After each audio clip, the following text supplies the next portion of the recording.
The right angle. Good evening, everybody. Right, we're live. That's it.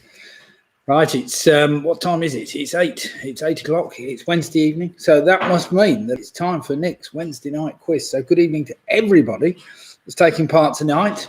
What a beautiful day it's been. It's got warmer, if anything, today. In fact, at present, I was just looking at the thermometer a moment ago. It is 81 degrees Fahrenheit in my lounge. I don't know whether you can see that, but it is. Never mind. There we are. Just there somewhere. It's just over 80 degrees. 27.5 degrees Celsius. So it's quite warm. So if you see me breaking into a sweat, you'll know why. Never mind. I have the beer to hand. It's just been in the fridge and it's nice and cooled off and ready to go. Right, first off, we've got Andrew Lewis. So Andrew and Jane, good evening to you. They're saying good evening from Jane and Andrew in sunny Yelvertoft. Well, what a beautiful evening we've got. I was telling my granddaughter this afternoon that we're going to have severe thunderstorms tonight and listen out for the cracks of thunder and lightning. She's only 4. Don't think she really understands about lightning yet, but we'll find out. I did see a few approaching the south coast on my lightning map live. So maybe some people are in for a bit of a shock tonight. We will see. No pun intended there, but never mind. Right, Mick and Bev have just joined us. So good evening to you, Michael and Bev. I hope you're both keeping well and raring to go for tonight's quiz. As usual, we are doing 6 rounds of the normal trivia. We start off with the first round, which is entitled Wednesday, 16th of June. Wednesday, 16th of June. Now, as far as I'm aware, that's a record because that gives us 17 possible answers in the first round. Round number 2 is a straightforward initial letter link where we use the first letters of the first 9 answers. And then I get you to rearrange them to spell out a word for the answers in number 10. Round number 3 is a rhyming round, rhyming pairs, pretty straightforward. 5 answers will rhyme with the other 5 if you're lucky. Then we have a round which is entitled P or Pod, where all the answers either contain the word P or they contain the word pod, P or Pod. Now, round number 5 I haven't done for a little while. It's a mystery letter round. This is basically all the answers start with the same letter. But as is normally the case, I try not to divulge what that letter is, unless, of course, Roy Job is prompting me to give it away accidentally. And then, of course, we finish with a straightforward general trivia. We've got 10 questions to polish off in the evening with just some general trivia questions. Now then, as far as last week's results were concerned, we had some fantastic scores. Absolutely brilliant. In fact, we had a tie for first place. It was a 3-way tie. This was last Wednesday. We had the famous 5 on top form, along with Split the Difference. And Ian with his bottle of Shiraz. Now, the 3 teams there managed a total of 65 points each, I think, out of a possible 66 last week. So those 3 teams only dropped 1 point each. They were hotly pursued. It's unfair to say 4th place, but the team just 1 point behind on 64 points. We had PRS, fantastic performance. And just behind them, we had Home Alone 6 and the Teasers, both on 63 points. Carol Green was on 62. Then we had a number of teams on the 60s. So, well, congratulations to all those teams. Pick and Mix, the Wheat Links, Graham Jane Gifford, Mick and Bev Roberts, and the Yorkies all managed a fantastic 60 points last week, with Leslie Barrett only half a point behind on his own on 59.5 points. So well played him. And just behind him, we had Dave and Ann Anderson on 58.5 and Jen Tracy on 58. If I haven't read out everybody's scores, I'm sorry. But the list does go on a little bit longer, but never mind. Royce just said, what's he just said? Clive and Janet have signed in, and so Ian Barker's just signed in. Good evening, Ian. Good evening, Chris, as well, saying good evening, Lydia and Nick. Well, Lydia hasn't arrived yet, so we'll see. Martin's just saying, hi, Nick. Logged into Zoom from Llanelli. Back to Midlands tomorrow after hospital visit. Would you believe both parents in the same hospital in Carmarthen? No, oh dear. Oh, well, I hope they're all right, Martin. And hope you're looking forward to seeing you, or you've seen them already today. Never mind, good news for Wales fans, of course, Martin. I was only thinking of you half an hour ago. when Wales managed to smash Turkey 2-0 in the Euro first round matches. And they're very well done, they did indeed. So looking forward, they've got 4 points now to a possible 6. So all things being considered, they should be through to the next stages if they're lucky. Right then, Roy, he's just said, well, the Clive and Jan T says, hi, Nick and everyone. It's steaming up here, expecting storms overnight. Well, we'll see. It is steaming here. As I said, it is at 80 degrees or just over 80 degrees in my lounge at the moment. Obviously, we've got the windows open. Fans are on, but it's still very hot. I haven't been forced to put the aircon on, to be fair. Even I didn't think it was that hot. What's Roy just put? Hey, Nick, did you hear about the guy who got sacked from the pet shop? Got caught with his hands in the trill. Very good one, Roy. Nice start to the evening with that one. Keep up the bird jokes, the bird food jokes. I like that.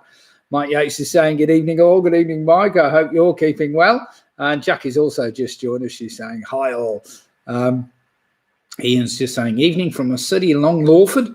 Or was near Crickhowell on Sunday. Granddaughter's 8th birthday. Oh, fantastic. Yes, we went to my granddaughter's 4th birthday on Sunday, actually, Ian. So I hope she had a great time, and I hope you had a great time as well. Right, Pick and Mix have just joined us. So good evening, Pick and Mix. I've already mentioned Pick and Mix a bit earlier. They managed a fantastic 60 points out of a possible 65 last week. So you can't say fair enough. Fantastic. George has just joined us. Georgie and Rory. I don't know whether Linda's with you tonight, but they're saying hello from the Yorkers. Now, the Yorkers, I think they got the highest score ever last week. They managed also 60 points, so well played to them. Carol Green, the Cornish Tyke is here. So good evening to Carol. Jane saying, on my own tonight, Graham's snookery evenings have started up again. Well done to Wales. So never mind, Jane. If you're on your own, it doesn't make any difference. You'll have to go and knock my brother's door down the road and get him to come and join you. Because I'm sure Steve doesn't play snooker. Maybe he does. I don't know. Carol's also congratulating Wales. Well done, Wales. Here we are. And Carol's just saying grey morning, sunny lunch, and grey, cool evening in Cornwall.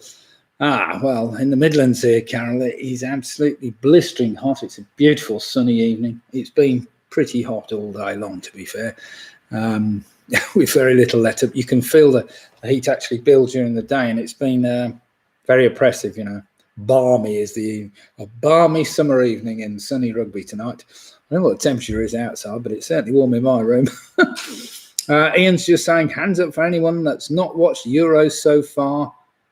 Me? Oh, right. Ian's put his hand up to that. I can't believe that. I thought you were into your football, Ian. Jane's saying, oh, he's on his holes. Yes, of course. That's fair enough. And Michelle, good evening all. Charlie, Michelle, and... Oh, wait a minute. That's just been retracted. Somebody else has just walked through the door, but never mind. So it's 22 degrees here at the moment. Penny's just saying, evening, Nick and Lydia, very humid here. Got help tonight, but not sure there will be much help looking after the neighbour something or other. Never mind. Faisal saying, they say, one glass of wine in the evening is good for your health. How many should I be having in the morning? Oh, here's Roy saying, talking of snooker, a lorry carrying snooker equipment turned over on the A45. There were queues everywhere. Well done. There was a queue on the A45 actually at Tollbar Roundabout tonight after an accident, I heard. Sarah's just saying, hi, Nick. Sorry we missed Sunday. Had a barbecue that went on longer than planned. Oh great. We had a barbecue on Sunday, Sarah. It was my granddaughter's 4th birthday party, but yeah, we had a fantastic time, and the weather was just as it is today. Famous Five, here we go. Peter Robbins has just signed in. Famous Five signing on. Now, I've mentioned this Famous Five because they managed a clear 65 points last week, and they were only matched in first place with Split the Difference, who were always hard to beat, and Ian with his bottle of Shiraz. Well, you can't beat a bottle of Shiraz, can you? So 65 points for the 3 winning teams last week. Oh, Michelle's just posted. She says, Charlie, Michelle, and James all here tonight. Excellent. What's that? Penny's saying, oops, neighbour's dog, as he has been rushed into hospital. Oh, you've got the neighbour's dog to help you tonight. Oh, I see. Well, that's fair enough, Penny. Right, then, let me just run through those rounds again. I better check. Lydia's just arrived, so I'll make sure she's got the quiz on her computer. in a minute. We've got 5 minutes before we start anyway. I actually haven't checked the quiz at all tonight because I've been out all day entertaining the grandkids. What fun! Anyway, let me just run through those rounds again for you tonight. We're starting off. Round 1 tonight is entitled Wednesday the 16th. Wednesday the 16th. Trying to just my camera get it centralized. It doesn't seem to want to centralize. That's better. Round number 2 is an initial letter link. We all like an initial letter link round. Round number 3 is entitled Rhyming Pairs. So we've got 5 questions which will rhyme with the other. Sorry, 5 answers which will rhyme with the other 5 answers. Round number 4 is entitled P or Pod, where all the answers, surprisingly, have either the word P or the word pod somewhere buried in the answer. Round number 5 is a mystery letter round. Basically, all the answers start with the same letter. Unfortunately, I don't tell you what that is unless Roy twists my arm and gets it out to me with some scurrilous move of his. I don't know. And finally, number 6, round number 6 will be general trivia. General trivia round to keep us all going. Now then, Penny's just saying yes, the dog. The Lonely Hearts Band have just joined us. So good evening, the Lonely Hearts. I hope you're all keeping well. It's great to see you joining in again tonight. Here's cheers to you lot. How many of you have to let me know how many of you there are, and excellent. I'm on what are we on tonight? I'm on some Golden Torch. This apparently is a session pale ale, 3.9%. This is Aldi's Finest, produced by Soul Bay Brewing Company. That's fairly straightforward. Just the two of us again saying the Lonely Hearts. Well, great. Well, it's nice to see you anyway. What should you buy a bird when it's going cheap? What should you buy a bird when it's going cheap? I don't know. A muffler? Come on, Ian. Let's have the answer then. Right, we've just got a couple of minutes to go. I tried that beer last week. Nice. Yeah, not too bad. What is it, Sarah? Don't know whether you get to Aldi's very regularly. We do. We're always topping up with beer down at Aldi's. Pretty cheap, isn't it? You can't go around that. Yeah, or going for a song. What's that? Oh, yes, Chris is always bringing me plenty of beer as well. That's one thing we haven't suffered with during lockdown is a shortage of beer. As most of you will notice, we seem to be well stocked up with beer during the things. Right then, Hobgoblin Ruby beer tonight in a can, not as nice as in a bottle. Well, fair play, Carol. Hobgoblin. I had some Doom Bar the other week. Where was that? We had a pint of Doom Bar somewhere, Angie. I can't remember where it was. That's from your neck of the woods, isn't it, Carol? What's that? Oh, Brinklow, yes. Never mind. Ian's on his... What's he on? Wait a minute, Ian. He's saying Ian's on Goose IPA. We had some Goose IPA on Sunday, actually. That was very nice. Although it's only in small bottles, but never mind. Ian, you'll be all right. However, I'm not convinced you'll be able to beat the bottle of Shiraz. Remember, it's put you top of the table many times, that bottle of Shiraz. So Goose IPA might not be the right combination. It might not be a winning combination, but we will see. Anyway, let me just run quickly through those scores again from last week. Talking of Ian and his bottle of Shiraz, Split the Difference, and the famous 5 all ended up sharing the spoils last week. 65 points out of a possible 66. I thought that was fantastic. So well played them. Those 3 teams just pipped PRS, who were always there or thereabouts, and they managed a fantastic 64 points. And just behind them, we had Home Alone 6 and the Teasers on a very, very respectable 63 points. Carol Green, 62 points. And then we had a plethora of teams. We had Pick and Mix, Wheat Links, Jane and Graham Gifford, Mike Roberts and the Yorkies all managed 60 points, a lot of them. So fantastic. Well played them. Then we had Leslie Barrett on 59.5. We had David Ann Anderson on 58.5. We had Jen Tracy on 58. And then we had Charlie Michelle, 55. Sarah Russ, James and Joe, 54.5. And the Booby Prize Girls on 53.5. I won't go any further. So I don't want to embarrass anybody. Never mind. Oh, what's this? Glyn's on Langton's Thomas Lift, 4.4. I quite like Langton's Brewery. I haven't had it for a long time, I have to say. Carol saying Doom Bar is my favourite, my husband's favourite beer, brewed here. Not up country. You're right. We didn't taste particularly well where we were, Carol, but never mind. Right then, everybody, it is time. So let's crack on with the quiz, which is now 8:15. We have 40-odd teams taking part tonight. Just to let you know, I am actually not going to be doing a quiz next Wednesday night. I know a lot of you might want to say boo, but we are going away for the week, and I don't think it's fair or possible to actually transmit a quiz from somewhere else. So anyway, there will be no Wednesday night quiz next week, but there will be the Sunday quiz this week as usual. Anyway, we're starting off round number one, Wednesday, 16th of June, starting with the letter W. Listen carefully. What was the surname used by Philip Arnold Heseltine, a 20th century British classical composer, which reflected his interest in occult practices? The name basically means a man who practices witchcraft. So what do you call a man that practices witchcraft? So what was the surname used by Philip Arnold Heseltine, a 20th century British classical composer, which reflected his interest in occult practices? The name basically means a man who practices witchcraft. What's that? Where is the safe located? Oh.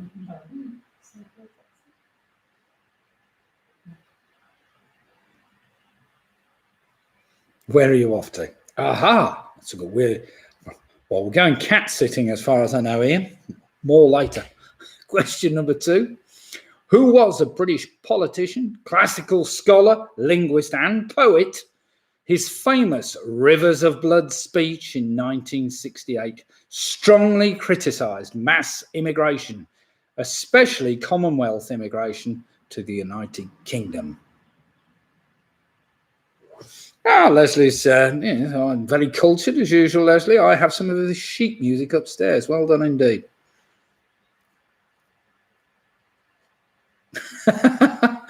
Jackie's just said, I love how you say you won't go any further down the list than us, as it would be embarrassing. Sorry, Jackie. Yes. Yeah, well, you see, you got into the top half, you see, Jackie. That's what it is. I never want to insult anybody by going right to the bottom, surely. Oh, dear. Question number 3. In the world of mathematics, what name is given to a polyhedron with 12 flat faces? So question number 3. In the world of mathematics, what name is given to a polyhedron with 12 flat faces?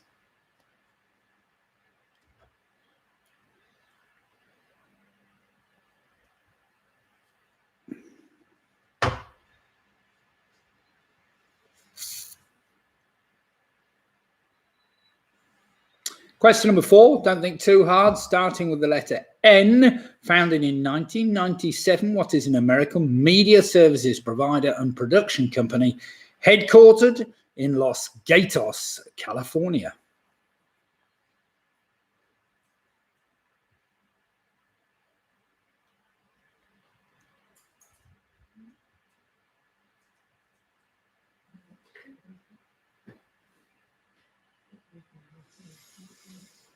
So question number 4 again, founded in 1997, what is an American media services provider and production company headquartered in Los Gatos, California?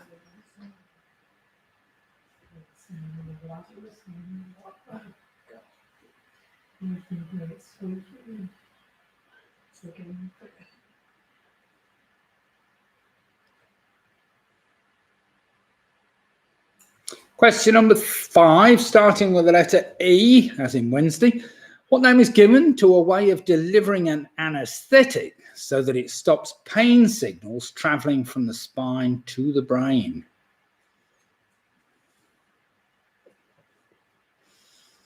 So question number 5 again. What name is given to a way of delivering an anaesthetic so that it stops pain signals travelling from the spine to the brain? Or anywhere below the spine, I presume.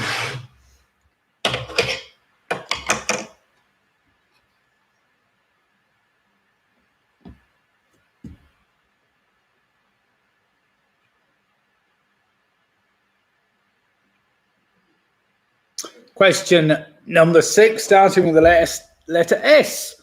Typically blue in colour, what is a precious gemstone, which is a variety of the mineral corundum?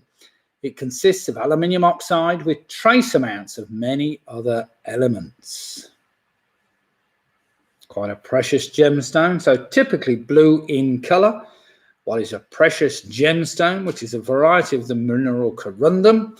It consists of aluminium oxide with trace amounts of many other elements.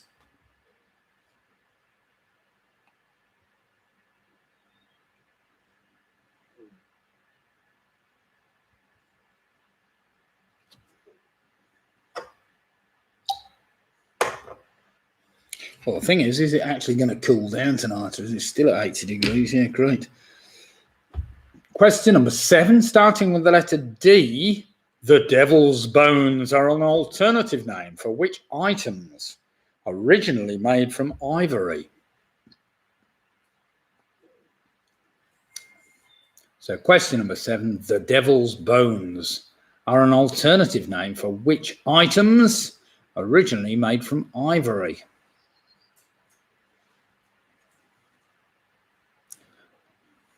Though quite know where that came from, I don't know, but I expect probably originally made of stone or something, to be quite honest, but there you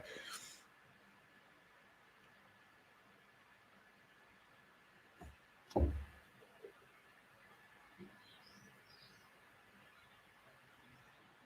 Question number 8, also known as AS. What is a developmental disorder characterized by significant difficulties in social interaction and non-verbal communication, along with restricted and repetitive patterns of behavior and interests?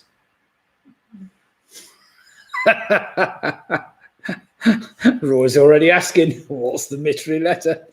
Tell you what, Roy, send me a special text and we'll see.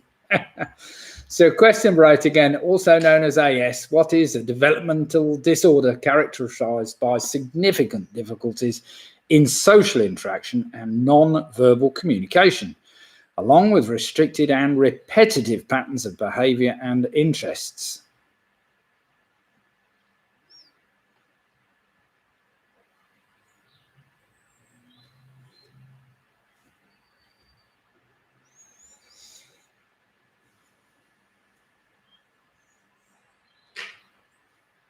What's he just said? Was that a song by Amy Winehouse? Ivory. Don't know, Ian. Probably.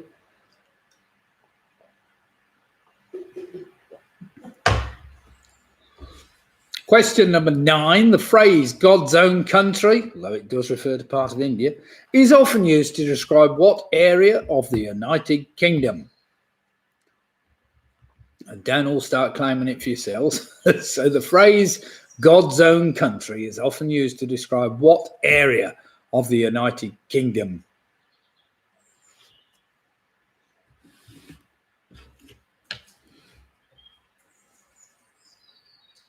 To remember, that starts with the letter Y, which makes that a little bit easier for you. Just to help you, it's not Yeovil. Wrong letter. Oh dear.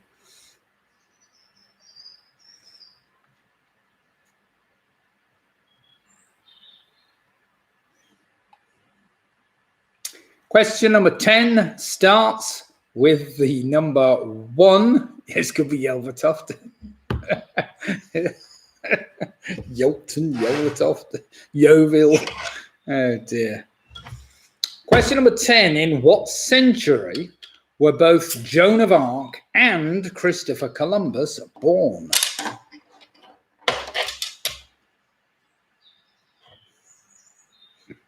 What's this? Padstow is described as God's acre.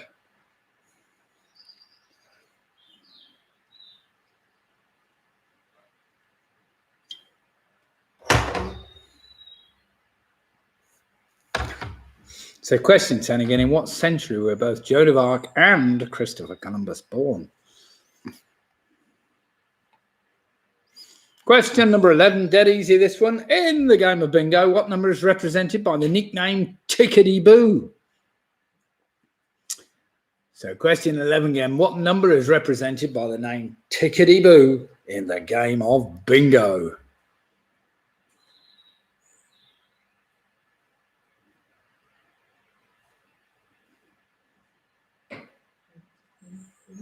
Yes, Ian's put wrong rows for me. Well, that's fair enough. Start with an L though, then, wouldn't it?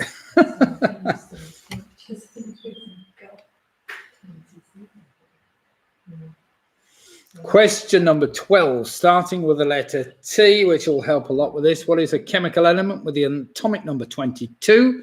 It's a lustrous transition metal, which is silver in colour and extremely high in strength. Its resistance to corrosion in seawater, aqua regia, and chlorine.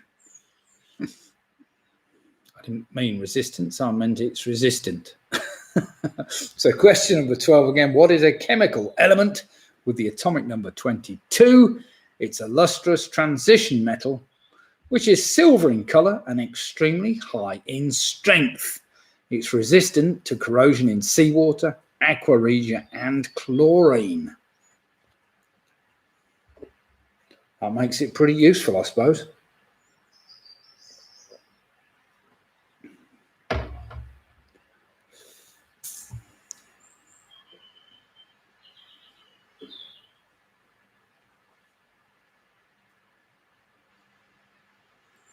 Question number 13, interesting one this, an update on a previous question.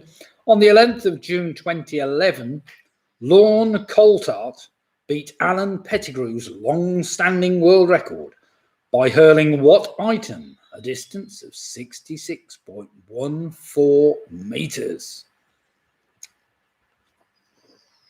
Won't mind so much, but I'll put the other guy's name to memory, and now I've got to change it.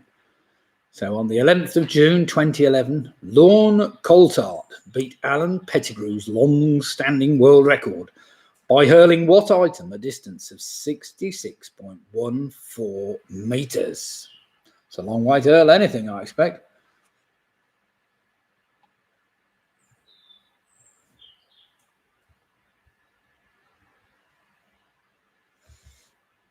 Right, 4 left in this round, starting with the letter J. The name of which game is derived from a Swahili word which means to build. So question 14 again. The name of which game is derived from a Swahili word which means to build.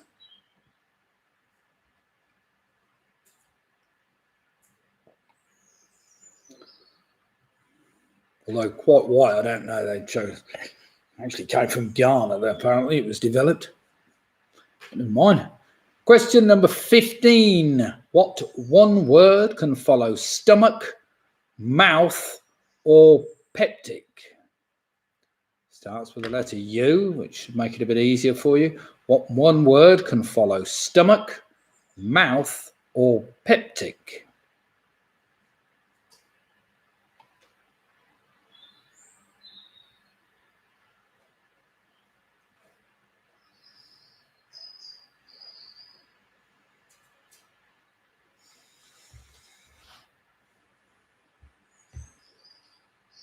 It's a lovely evening here. I can hear all the birds singing outside. Little robin up in the tree giving it some. Question number 16. The Dance of the Sugar Plum Fairy features in which 1892 Tchaikovsky ballet? I just need a one-word answer for that, really. So question 16. The Dance of the Sugar Plum Fairy features in which 1892 Tchaikovsky ballet?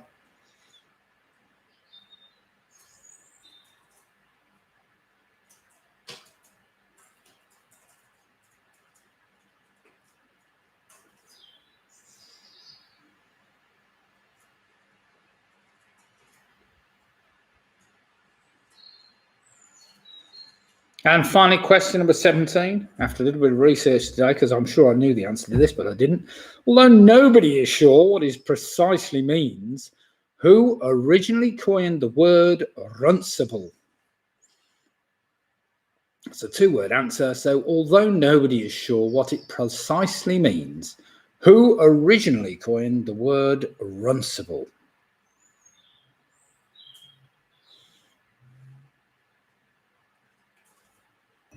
Ooh, good blimey.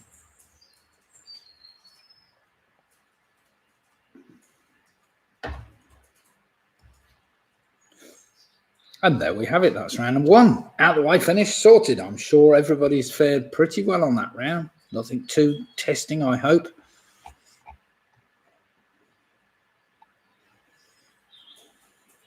So without further ado, I will ask everybody to get their answers down. So make sure you've got somebody just putting the right answer. Well, make sure whoever's marking has now finished writing them all down for you.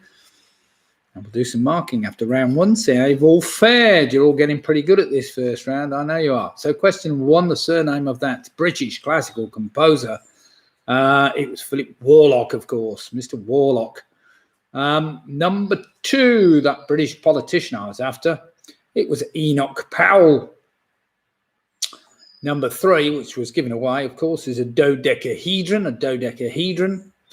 Number four was Netflix I was after, that multimedia services provider. Number five, that type of anesthetic delivered into the spinal cord is called an epidural, which stops pain being transmitted up the spinal cord. Number six, of course, was a sapphire. Number seven, the devil's bones are better known as dice, basically. So a game of dice, the devil's bones. Number eight, I was after Asperger's syndrome. Number nine, I was after Yorkshire. I'm sure they just use it themselves, the phrase God's own country, because so do the Welsh. They use it for the state of Wales as well. Number 10, I was after the 15th century. Joan of Arc was born 1412 and Christopher Columbus 1451. So 15th century. Number 11, Tickety-Boo is 62. Number 12, the chemical element I was after was titanium. Number 13, of course, Lorne Coulthart beat Alan Pettigrew's haggis throwing record. So it was the haggis I was after, 66 metres for a haggis. That's a long way.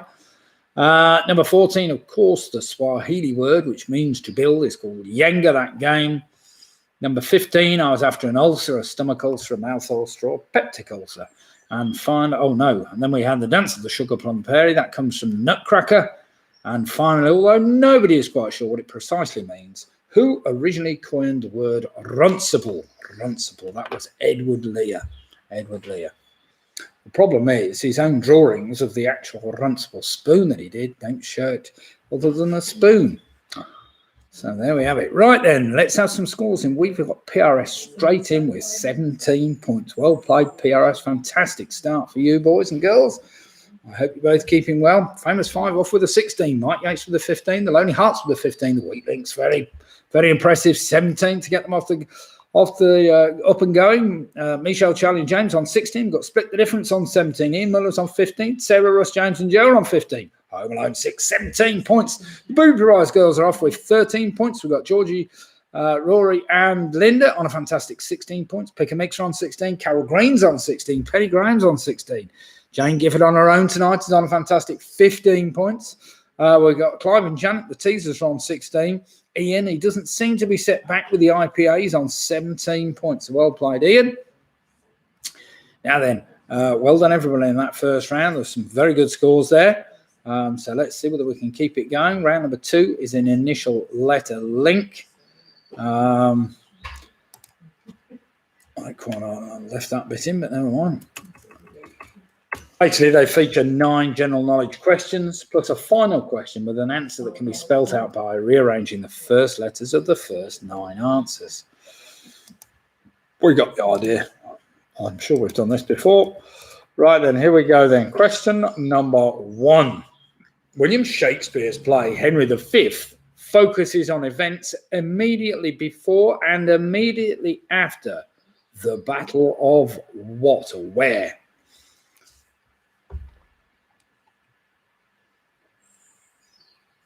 So William Shakespeare's play Henry V focuses on events immediately before and immediately after the Battle of what? Or Battle of where, sorry.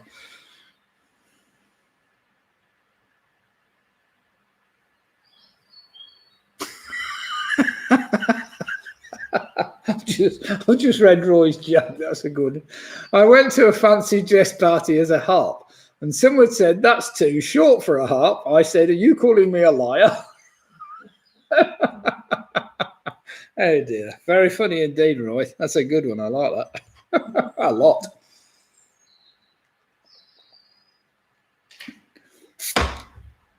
Right, we're after a famous battle of about the era of Henry V.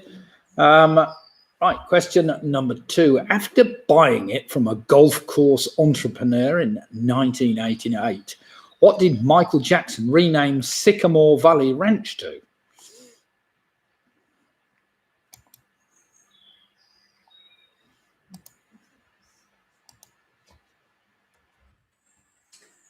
Best English, that one, but never mind. So after buying it from a golf course entrepreneur in 1988, what did Michael Jackson rename Sycamore Valley Ranch as? Or yeah, perhaps as, probably better than to.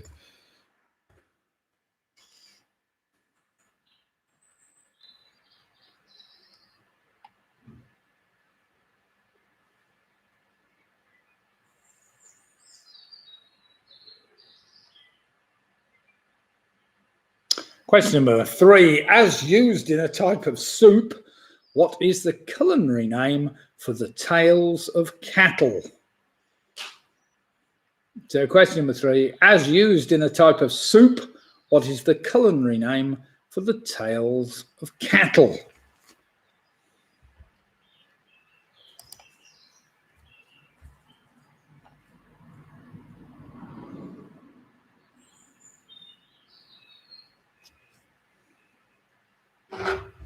Right, we're testing out one of my favourites now. We're on the Oakham Citra just to see whether it's the same as it was last time. And it's pretty similar as usual.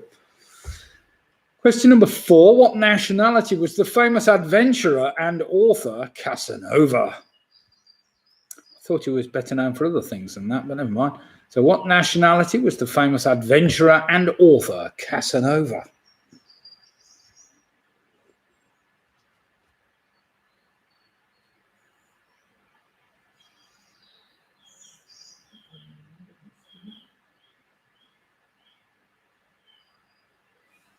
Question number 5 is dead easy. What 4-letter word can mean a banknote in America and in the United Kingdom is a slang term for the police? So question number 5, what 4-letter word can mean a banknote in America and in the United Kingdom is a slang term for the police?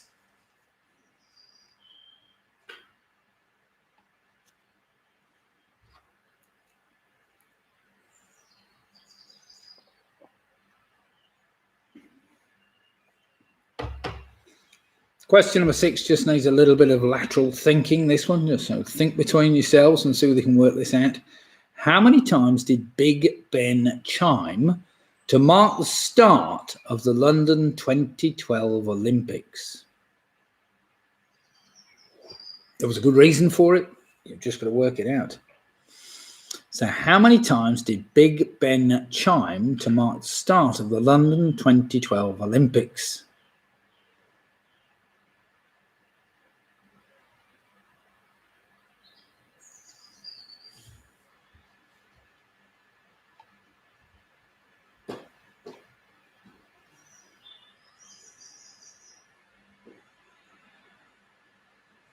Question number 7, I'm sure some of you will have been here.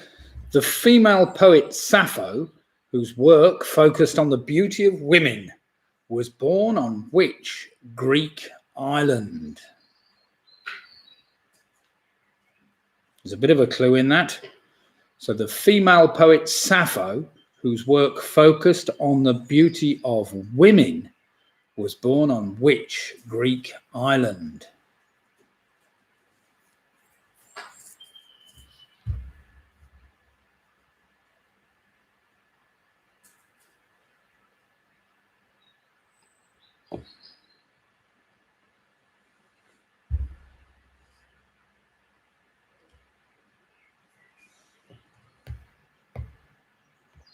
Question number 8, which of David and Victoria Beckham's children has a name that's also in the NATO phonetic alphabet?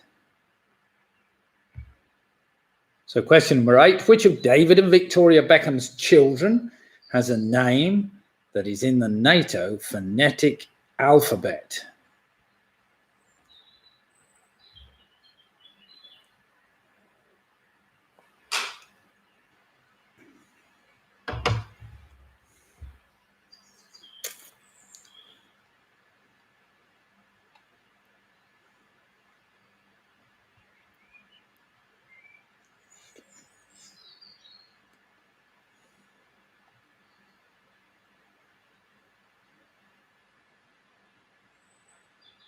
And the drummer from Shawaddy Waddy. Well spotted, Ian. Question number 9. The words shtick, schmuck, and schmutz are all derived from which language? So question 9 again. The words shtick, schmuck, and schmaltz are all derived from which language? Probably easier if you see that one written down, just in case my pronunciation is not as good as it might be.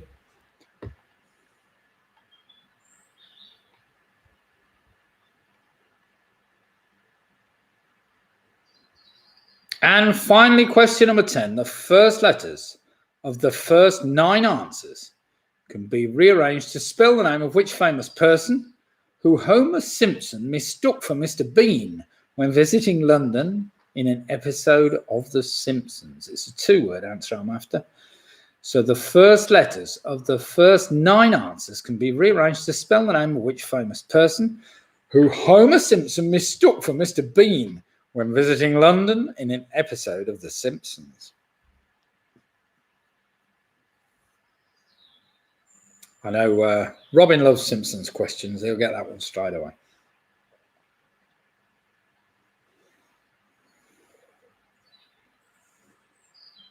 Three steps to heaven. Step 1. Step 2.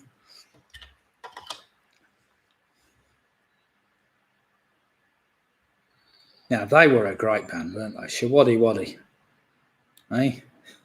How could we have got through that time? Musical.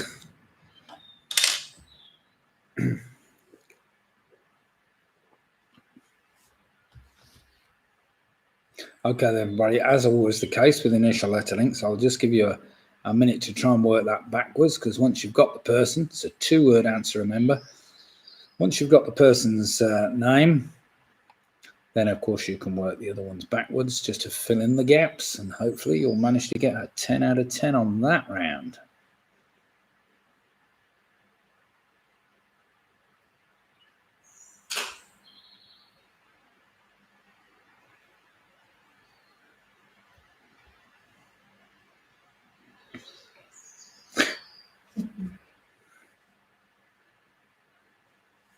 I got it from the letters before you asked the question.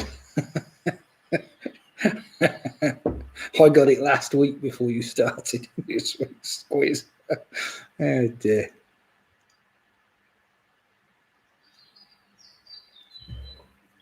I better just top my glass up. It's getting warmer now. So it hasn't dropped down the temperature. We're hoping for it to fall a little bit. Well, it's just fallen to 80. We're probably half a degree down from when we started the quiz. That's not too bad. Door is wide open, mind you.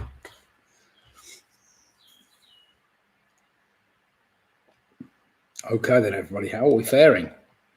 Is it time to do some marking?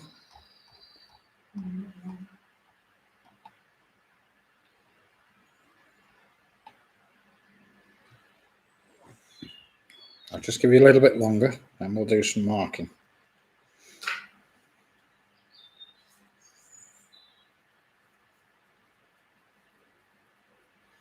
Now, as I mentioned at the beginning of the quiz, I won't be doing a quiz next Wednesday because I'm away. But we'll be continuing with the Sunday quiz all the way through to the end of July before I have to start the Sunday night quiz back at the Victoria Inn in Rugby. Of course, will be a big relief to those that like going out and quizzing, because it was always a very popular quiz at the Vic. And we're also starting a new Thursday night quiz at the Alexandra Arms, which will be starting on the 8th of June. So more than welcome any teams to come along and start doing that quiz. That will be hosted not by myself, but by Kevin Starkey, who's always a good laugh. Matt's asking, how's the power generation? It's been fine, Matt. We've had some stunning power generation over the last few days. Yes, Kevin Ian. Kevin Starkey. He's always good for a laugh, even if he does support Liverpool, you know. We've been along to quizzes where he's watching the football on the screen while he's doing the quiz, you know, getting on with it, fair enough.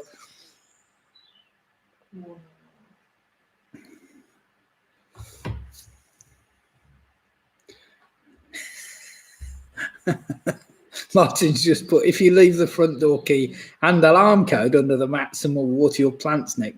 It's already sorted, Martin. I've got my daughter coming round, chief plant waterer, so to speak. I'm sure actually the garden is looking lovely at the moment, I have to say. We've only got a tiny patch of garden, but it is absolutely stunning at the moment. More flowers per square inch than most people have ever seen. It's like a garden centre. Okay then, everybody, that's enough. Let's get some marking done after that initial letter round. Where are you off to? I think it's on the River Severn, and that's a start. Go on, I'll give you some more clues as we go. Right, here we go then. Question 1, William Shakespeare's play focused on events immediately after which battle? That was the Battle of Agincourt.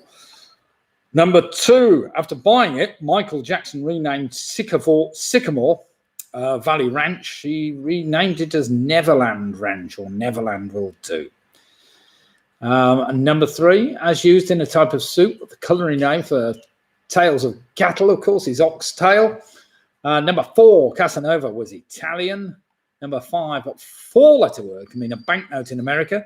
And a slang term for the police in the United Kingdom, that's the bill, of course, a bill. $10 bill, $5 bill. Number 6, how many times did Big Ben chime to mark the start of the 2012 Olympics? Well, it was the 30th Olympiad, so it struck 30 times. Well done if you work that out. Number 7, the female poet Sappho, whose work focused on the beauty of women, was born in which Greek island? Well, it was the Isle of Lesbos, hence the source of the word lesbian, of course, the beauty of women on women. Number 8, which of the David and Victoria Beckham's children has the name that's in the NATO phonetic alphabet? That's Romeo. Number 9 is Yiddish, where those words came from. And final number 10, of course, I was after Tony Blair. Tony Blair mistakenly mistook for Mr. Bean by, of course, Homer Simpson. Who else could mistake him? What's Roy put? Is the irrigation system called Lydia? Yes, it could be, actually. Lydia system. Right then, Martin Davis, the weak link, straight in with 26 points. We've got Georgie, Rory and Linda, 26 points. PRS, 27 points. That's going to be hard to catch.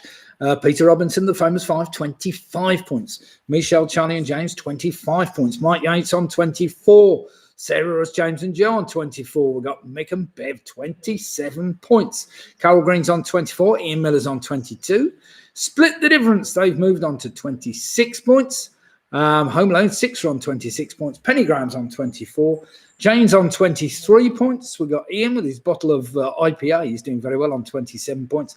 Clive and Janet and the Teasers, they're on 26 points. The Booby Prize Girls are on 23 points.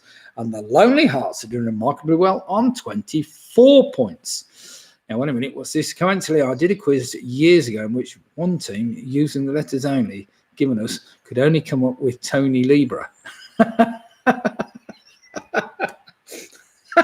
Well, at least they used all the letters. That's very good. Tony Libra. Right. Yeah, that's quite funny. Okay then, everybody. Let's move on. Rhyming pairs. Right. 10 general knowledge questions where each correct answer will rhyme with one of the other correct answers. Well, some nearly rhyme anyway. So question number 1, according to the nursery rhyme Jack and Jill, Jack broke his what when he fell down the hill? So according to the nursery rhyme Jack and Jill, Jack broke his what when he fell down the hill? Nothing rude, thank you very much.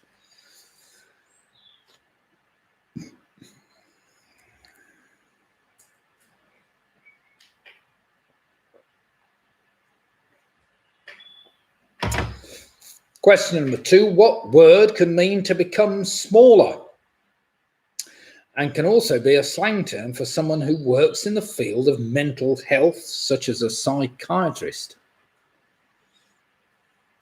So question 2 again. What word can mean to become smaller and can be a slang term for someone who works in the field of mental health, such as a psychiatrist?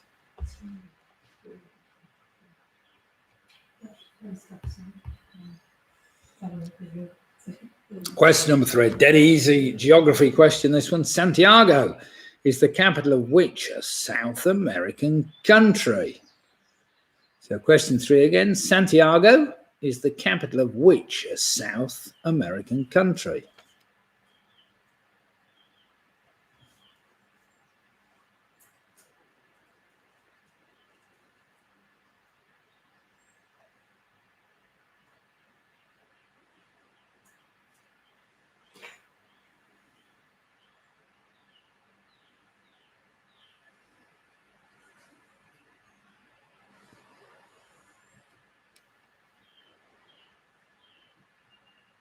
I can hear a little song thrushes going spare in the back garden, singing all sorts of different things. Question number 4. Which European country is bordered by Greece, Turkey, Romania, Serbia, and Macedonia? That's a good one for you. So question 4 again. I'm sorry, it's another geography question. Which European country is bordered by Greece, Turkey, Romania, Serbia, and Macedonia? I'm sure my wife will get that one. After all, we've been to Greece and Turkey.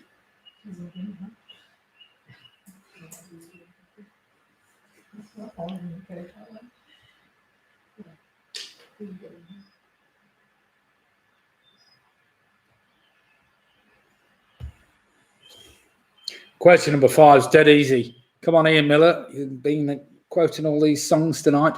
What one word is repeated to give the title of Status Quo's only UK #1 hit single?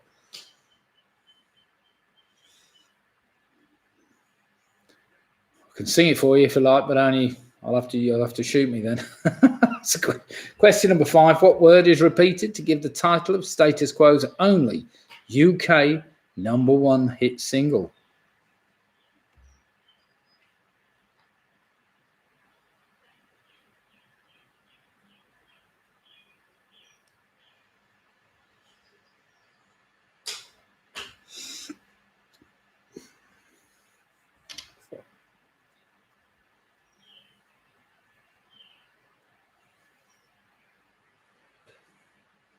Question number 6. This one for Carol. She'll like this one. What type of insects are the main villains in the 1998 film A Bug's Life?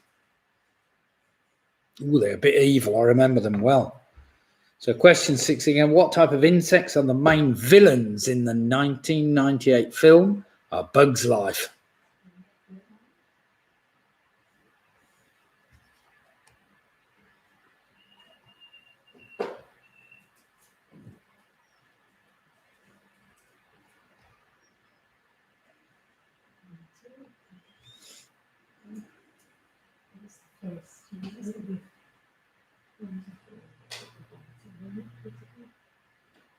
Question number 7. Which infectious disease has a name that originates from a medieval Italian phrase meaning bad air? I'm sure it actually comes from Latin, actually, but never mind. So question number 7 again. Which infectious disease has a name that originates from a medieval Italian phrase meaning bad air?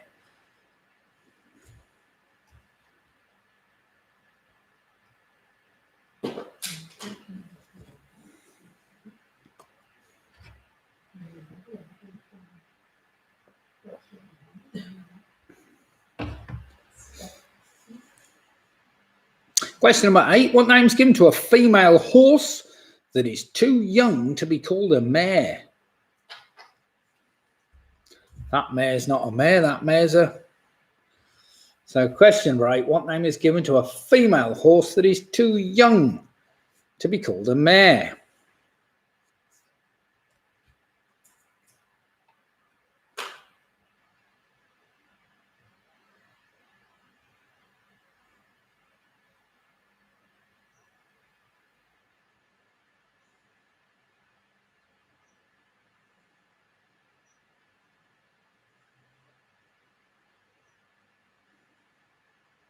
Question number 9, in the standard game of Trivial Pursuit, I'm sure most of you will have played it one time or another, what colour represents the category of entertainment? So question number 9, in a standard game of Trivial Pursuit, what colour represents the category of entertainment?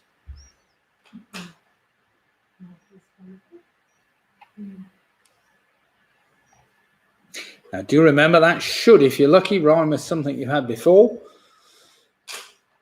And finally, question number 10, which organisation was originally called the Community Action Trust when it was founded nationally in 1988 and can be reached through the phone number 0800 555 111?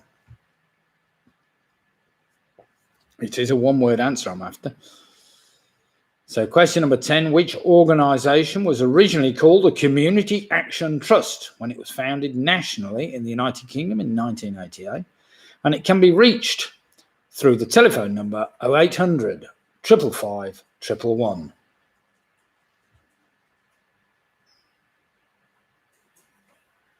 And that is just a one-word answer.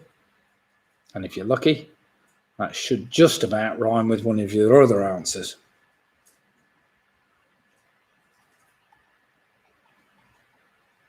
Okay then, if you're lucky enough, you should have 5 answers rhyming with another 5 answers or thereabouts. Of course, you might not have.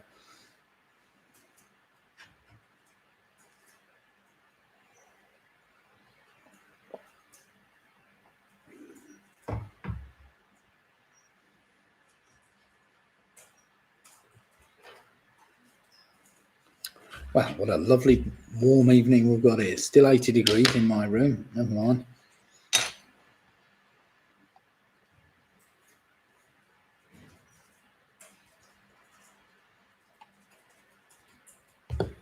Right, does anybody need any more time or are we happy? Just quickly put in the chat column if you need a bit more time. Do you remember you're looking for 5 answers to rhyme with the other 5 answers if you're lucky?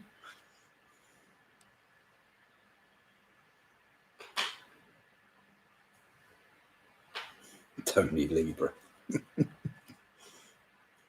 Oh, Sarah's after a bit more time. We'll give them some more time.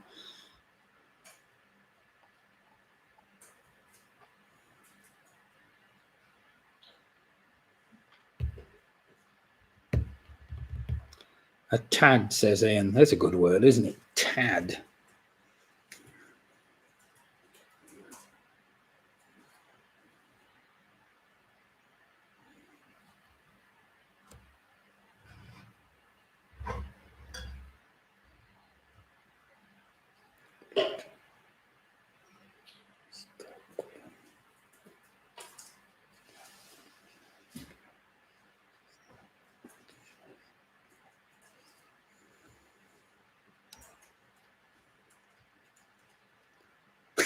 Home Alone 6, crack on.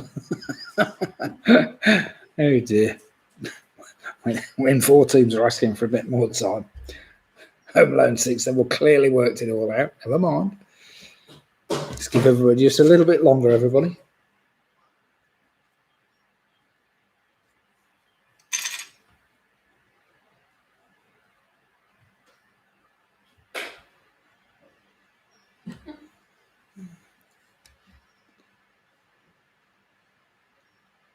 What's that? Roy's put.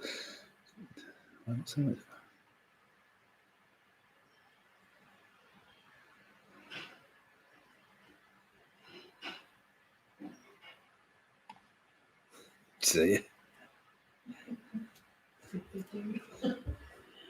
Roy's just put. Talking of fancy dress, I also went to a party as an oven, and so did a friend who said, I thought you were going as a parrot. I said, no, I'm going as a cockatoo. Oh dear, oh dear. Cockatoo. Oh dear, oh dear.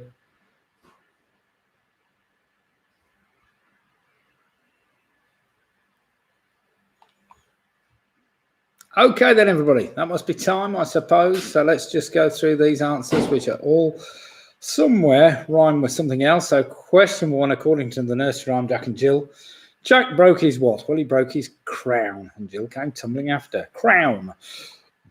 Number 2, to become smaller, and also somebody who works in the field of mental health, especially psychiatrists. They're known as shrinks. Number 3, of course, is Chile. Santiago is the capital of Chile. Number 4, that European country bordered by Greece, Turkey, Romania, Serbia, and Macedonia is Bulgaria. Number 5, what word is repeated to give the title of Status Quo's only UK number 1 hit single? It's down, down, down, down, come on, down, down, down, down, down, down, down, down, down. Yeah, something like that. Question number 6, the type of insects are the main villains in a bug's life. They're grasshoppers. Nasty they were too. Number 7, that infectious disease meaning bad air is malaria, of course, malaria.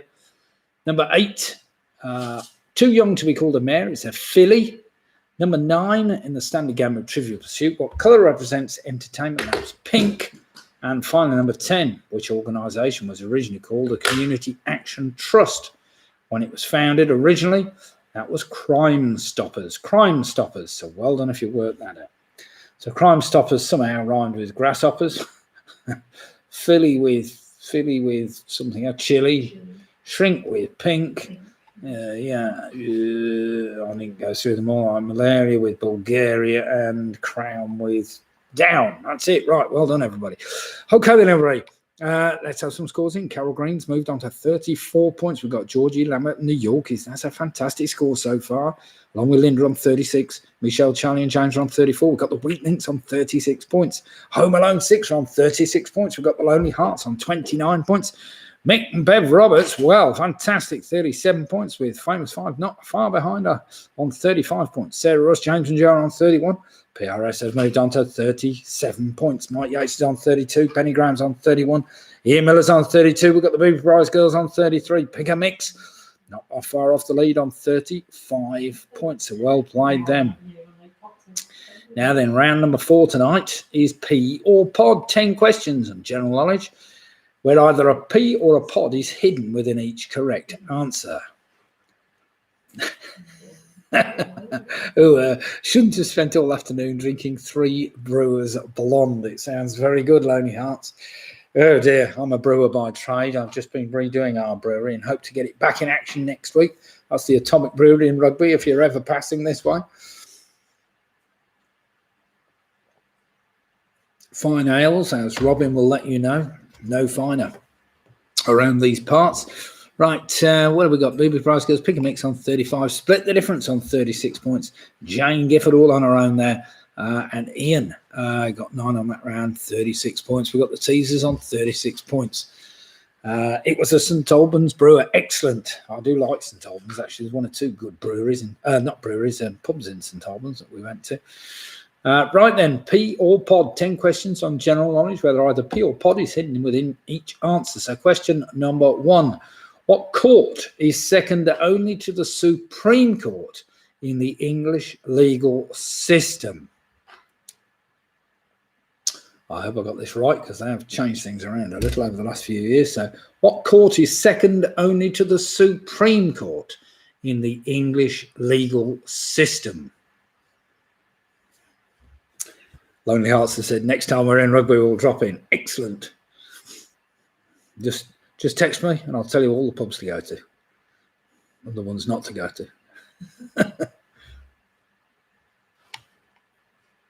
I do remember I'm looking for a P or a pod in that answer somewhere.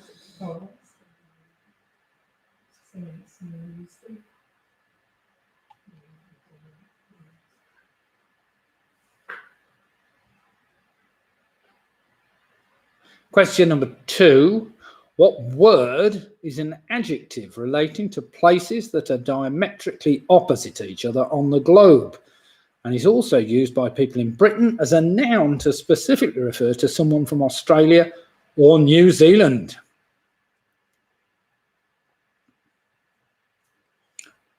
So question 2 again. What word is an adjective relating to places that are diametrically opposite each other on the globe? It's also used by people in Britain as a noun to specifically refer to someone from Australia or New Zealand.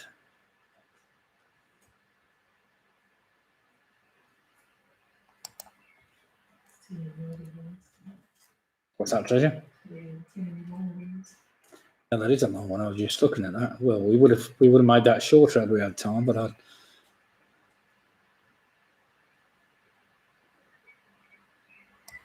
well, we can chop out a bit of the next one, Lids. Just listen carefully. I'll chop it out.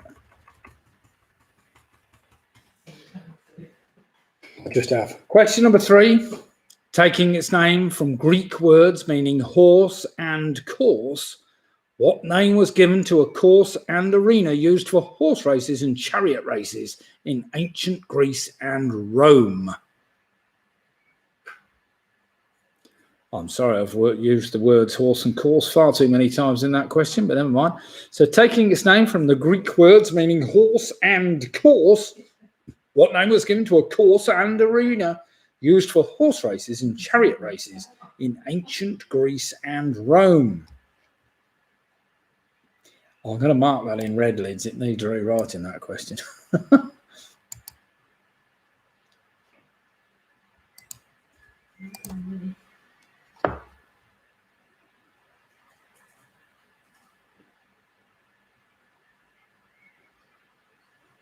Question number 4. They were in the news only this week.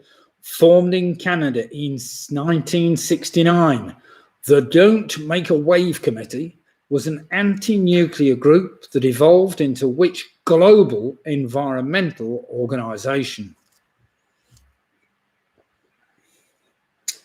So question 4 again. Formed in Canada in 1969, the Don't Make a Wave Committee was an anti-nuclear group that evolved into which global environmental organisation?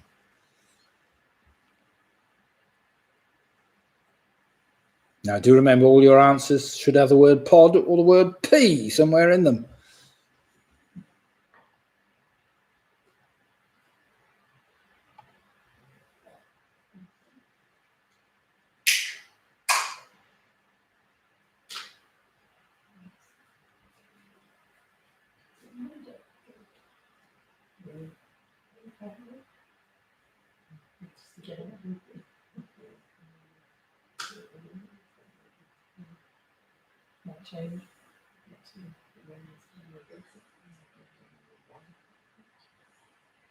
Question number 5.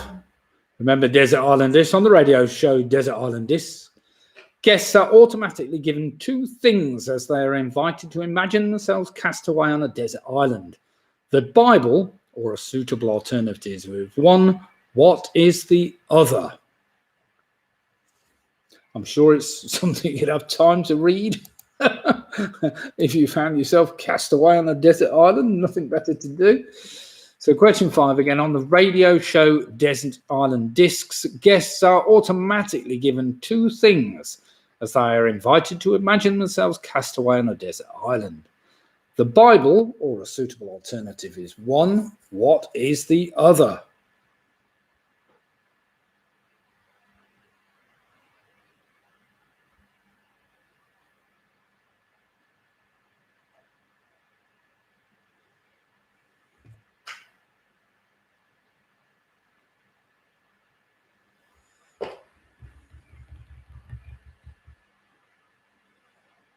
Question number 6, very much in the news at the end of last year, beginning of this year. Beginning with an inquiry by the House of Representatives and ending with a possible trial in the Senate, what name is given to the process in the USA where public officials can be charged, tried, and removed from office?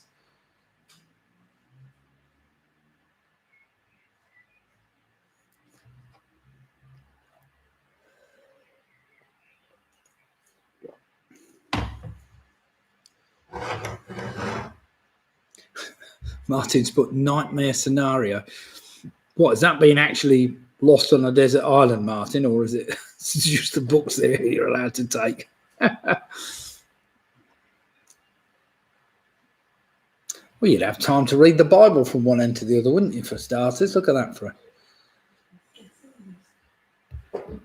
Question number 7. What name is given to a 3-legged stand for supporting a device such as a camera or a telescope? Oh, Martin, you're giving the answers away now. Question 7. What name is given to a three-legged stand for supporting a device such as a camera or telescope?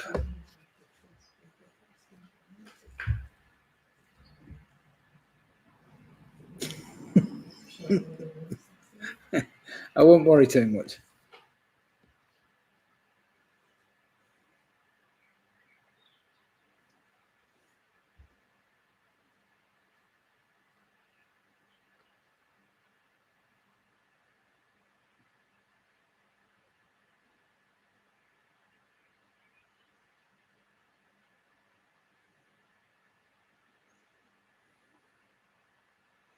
Check out Leviticus 19:19. It's not one that rolls over the tongue.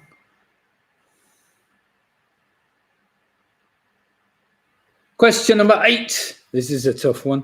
Which 1990s #1 hit single opens with the lines, "You and me, we used to be together, every day, together, always"?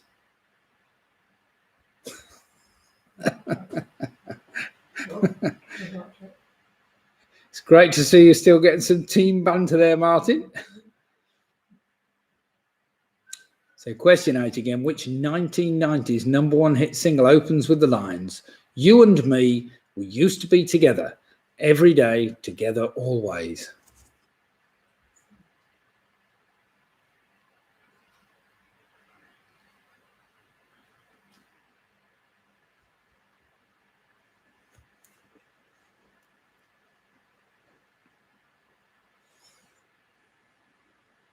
Question number 9 for all you literary folks. Created to limit freedom of thought. What is the official language of Oceania in the George Orwell novel 1984?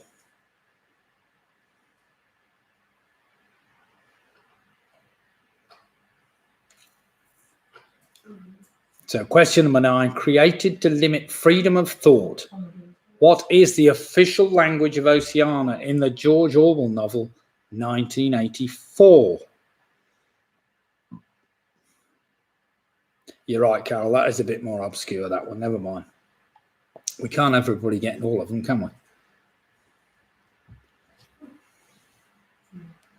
You might say, that's not fair.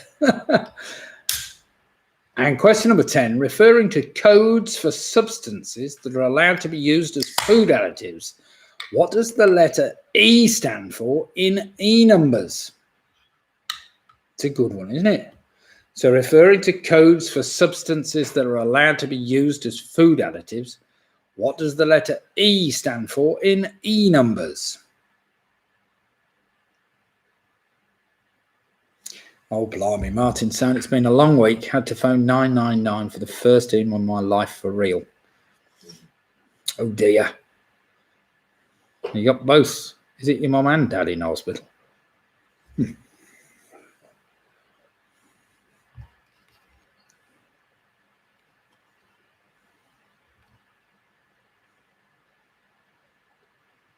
It's bad enough ringing 111, Martin, let alone ringing 999.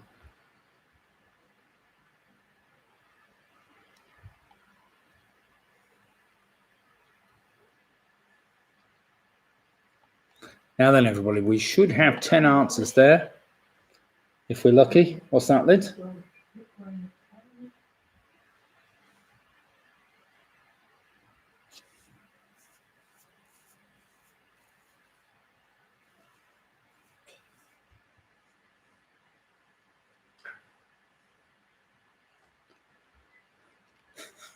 I thought somebody would have to come with it.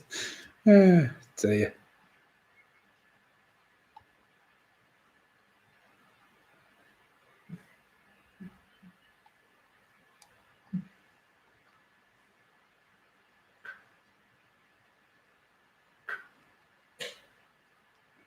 You're right, Ian, we're all sinners anyway. There is no doubt about that. Never mind. Ye shall keep my statutes.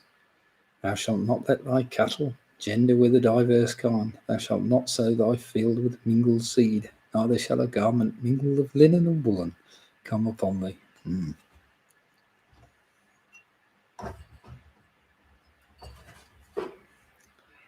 Okay then, everybody, we should have 10 answers there. Something to do with peas and pods, or pods and peas.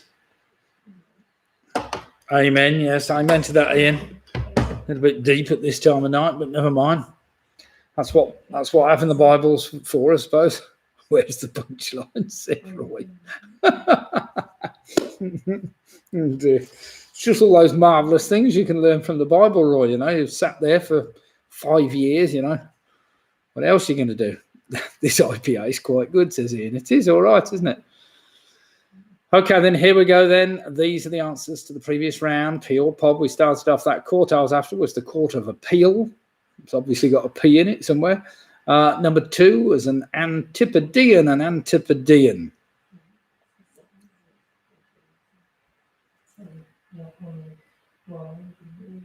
Narrow the range of thought. You're right, Carl. It sounds like newspeak.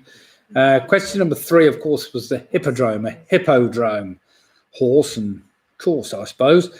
Number 4, that Don't Make a Wave Committee. They've turned into Greenpeace, which, of course, were in the news this week after one of their guys tried flying across the stadium and then got tangled up in some wires and went in for a crash landing.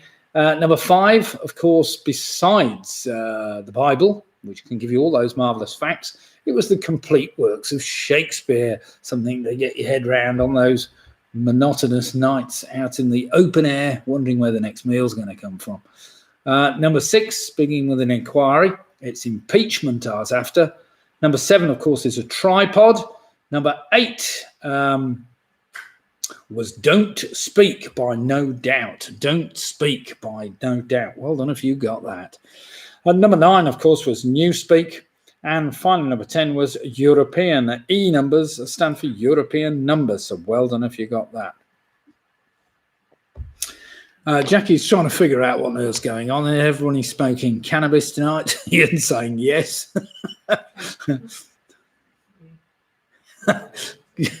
Oh dear. I'd definitely take the Bible because those thin, crinkly pages will be great for firelighting. Yes. Oh dear God. Right then, let's get some scores in, everybody, and stop talking about the Bible and the merits of having a Bible or not on Treasure Island. Carol Green, 44 points. We've got Weak Links and moved on to 45 points. Famous Five are on 44. We've got Ian with his bottle of IPA. He's added 10 to his score on that round, 46 points. We've got Ian Miller on 38.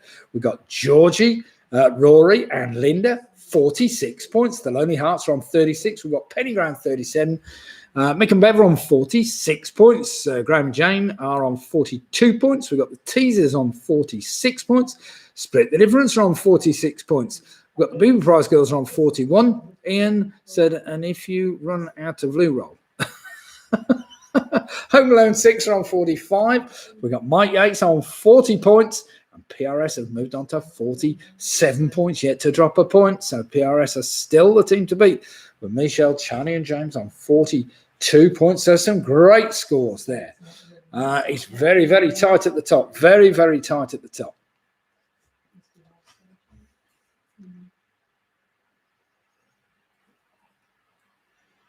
Ian's still quoting from the Bible. I think you must be a wretched sinner. Yes, you wretched sinner. What, me? Yes, you. No, sorry. That's the life of Brian. Right, here we go then. Round number 5 is a mystery letter round. A mystery letter round. I'm not going to let on that it's the letter P, just in case it is. So, for instance, it might be, but all the answers start with the same letter. So, question number 1, listen carefully. Which plants have long been considered as one of the heralds of spring?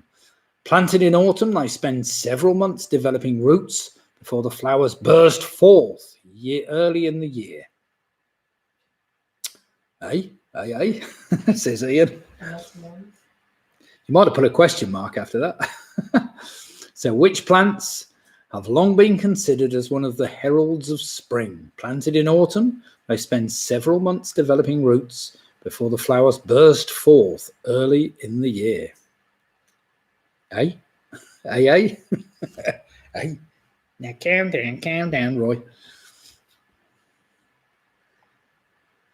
Question number 2. What is the third longest river in Australia? Measuring 1,472 kilometres from its source in northern New South Wales to its confluence at Wentworth, New South Wales. So I hope you know your New South Wales geography well. So what is the third longest river in Australia? Measuring 1,472 kilometres from its source in northern New South Wales to its confluence at Wentworth, New South Wales.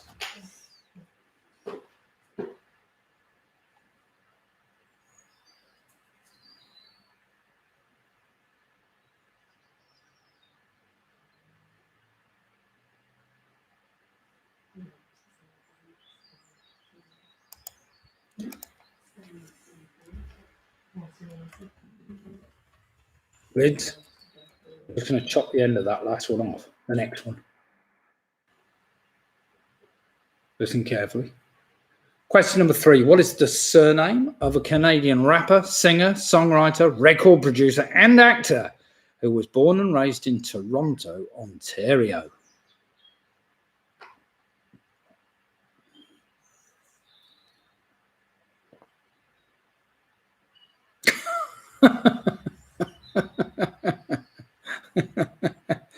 Oh dear. Yeah, I always thought Hoovers suck as well.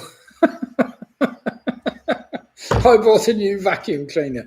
It's just a waste of money. All it does is collect dust. All it's done is collected dust.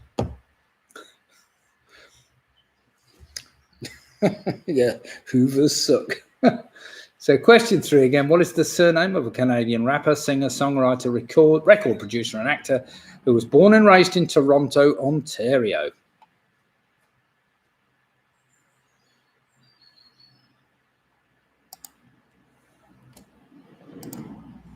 Question number 4. Who wrote the novellas The Haunted Man and The Ghost's Bargain? So question 4 again. Who wrote the novellas The Haunted Man and The Ghost's Bargain?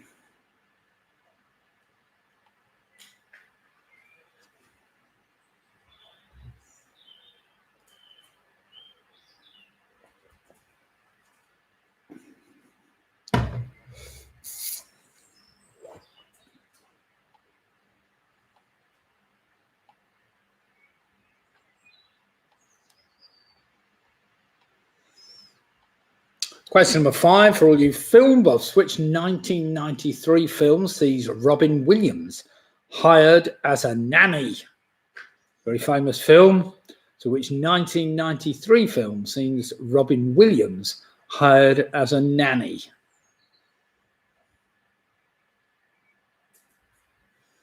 Bit of a daft film, really, but there you go. In fact, it was a very daft film. In fact, most films with Robin Williams were all fairly daft, weren't they, I suppose?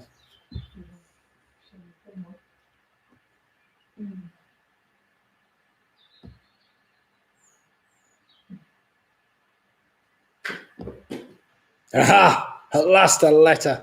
Come on then, Martin, you can work backwards now or forwards. So if you know that. So question number 6. Which monetary unit was divided into 100 lepta? In 2002, it ceased to be legal tender after it was replaced by the euro. So question 6 again. Which monetary unit was divided into 100 lepta? In 2002, it ceased to be legal tender after it was replaced by the euro.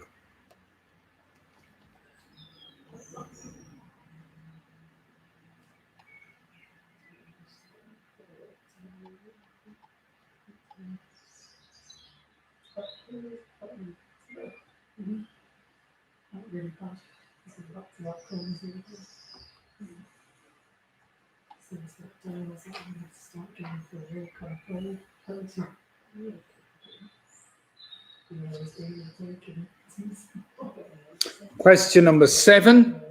What is a constellation in the far northern sky? Its name is Latin for dragon.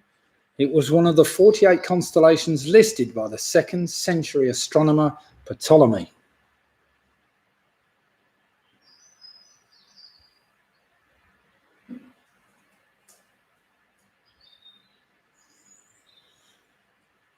So question 7 again. What is a constellation in the far northern sky? Its name is Latin for dragon. It was one of the 48 constellations listed by the 2nd century astronomer Ptolemy.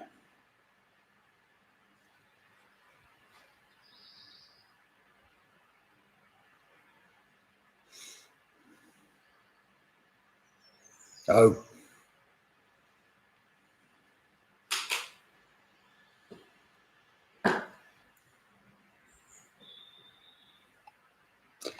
You're quite right there, actually, Robin. It's yeah, for everybody that's interested, that Robin Williams film, it's a 2-word answer. I suppose most people I realise that. I'm sorry about that. It's not very clear, is it?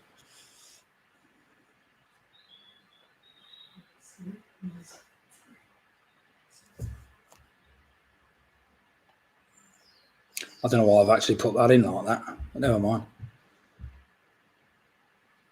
Question number 8. The jackass is the logo used by which American political party? It was first associated with Andrew Jackson's 1828 presidential campaign.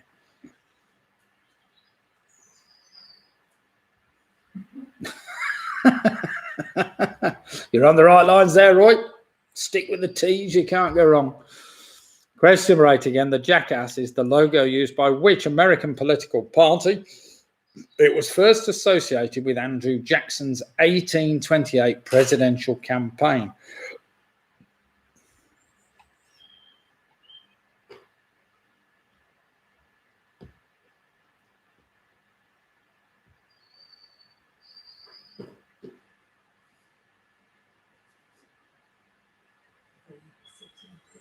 Question number 9, something to do with bees. What name is given to a male bee that is the product of an unfertilized egg? Unlike the female worker bee, they do not have stingers and do not participate in nectar and pollen gathering. They just buzz around a bit, from what I can gather. So question number 9 again. What name is given to a male bee that is the product of an unfertilized egg? Unlike the female worker bee, they do not have stingers and do not participate in nectar and pollen gathering.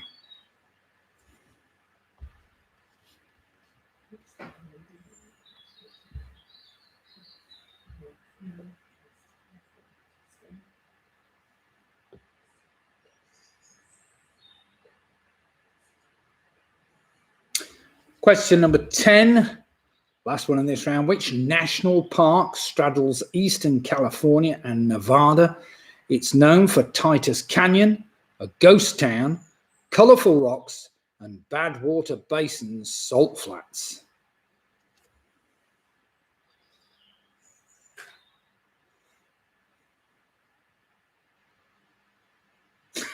Carol says they only have one job, the best.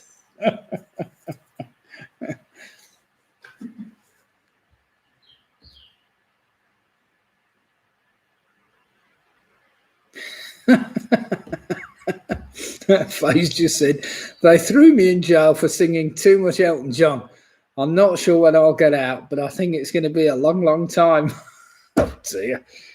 And I think it's going to be a long time before you get anything to find. It's not the way that I want to. Oh, no.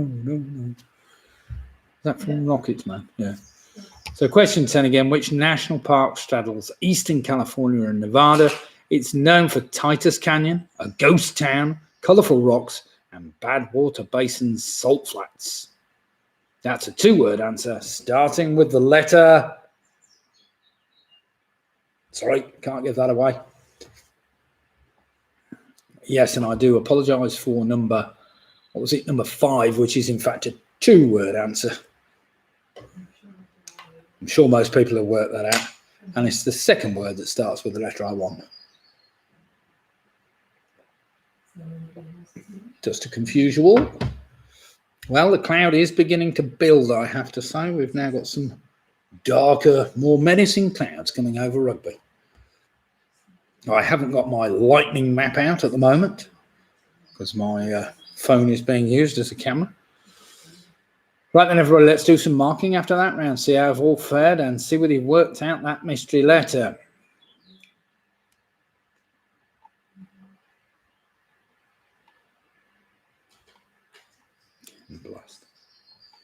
Right, here we go then.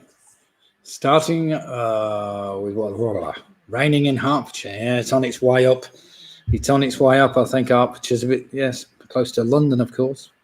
We're probably 40 miles north of that. We've got no rain as yet, but it is looking a bit more menacing. Here we go then. Question 1. Which plants have long been considered to herald spring? They're daffodils, of course. Daffodils. Number 2, that third longest of all the Australian rivers is the River Darling. Number 3, that Canadian rapper, better known as Drake. Number 4, of course, was Dickens, who wrote The Hunted Man and The Ghost's Bargain. Number 5, sorry about it, but it was Mrs. Doubtfire. I was after Doubtfire. Number 6 was the drachma, of course, which had been previously divided by 100 lepta. Number 7 was Draco the dragon. Number 8 was the Democrats. Number 9, I was after a drone. And final number 10 is Death Valley. Death Valley.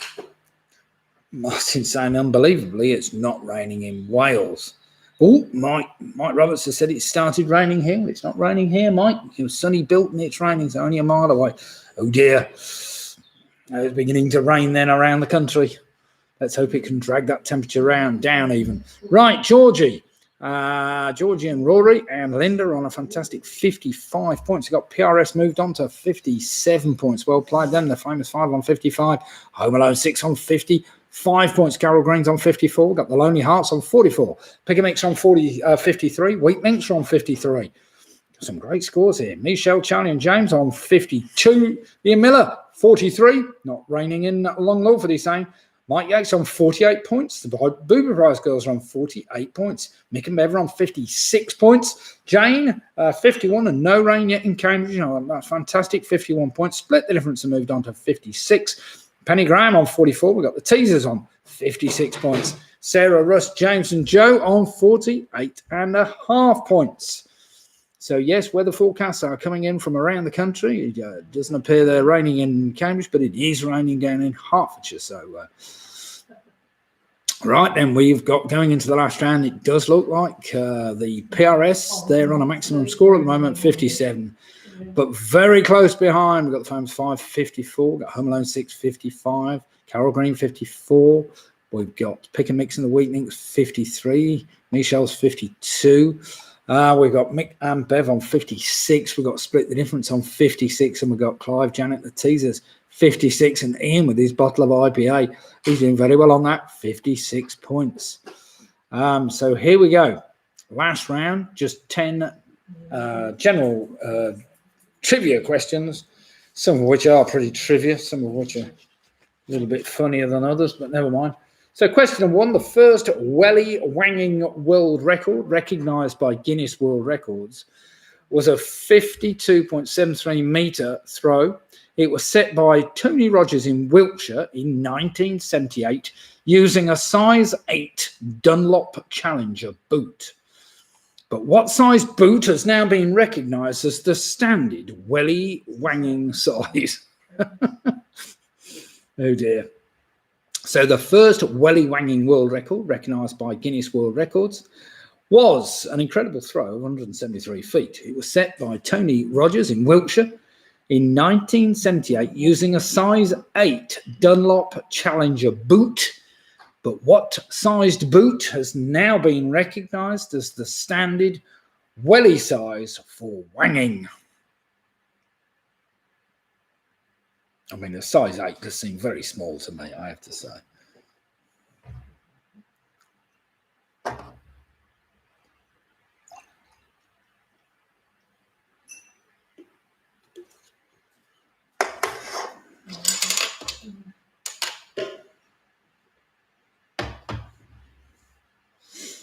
There are various welly wanging associations, the most famous of which apparently seems to be the one in Upper Thong, which seems to hold the record for both the highest number of participants regularly on a regular basis for wanging. What a fantastic pastime. Question number 2. What type of animal was Rupert Bear's best friend Bill? It was also a name given to a licensed peddler or beggar.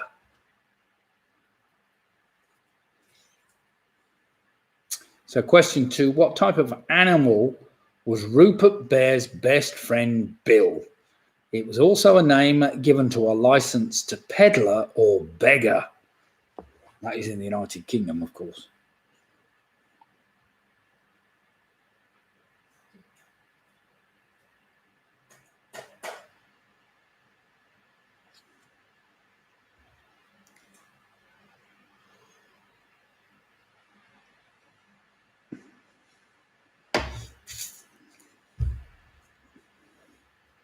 Ian's just saying, here comes the rain. That's in Long Lawford. Yes, it's looking a bit black over your side, Ian. I was looking out that window. Long Lawford's that way. It's definitely a bit darker that side. Question number 3. Which traditional Chinese year started on February the 12th, 2021? It is the second in the 12-year cycle of the Chinese zodiac.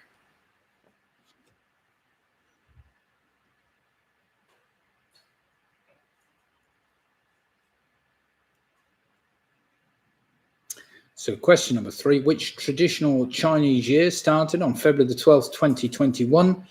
It is the second in the 12-year cycle of the Chinese zodiac.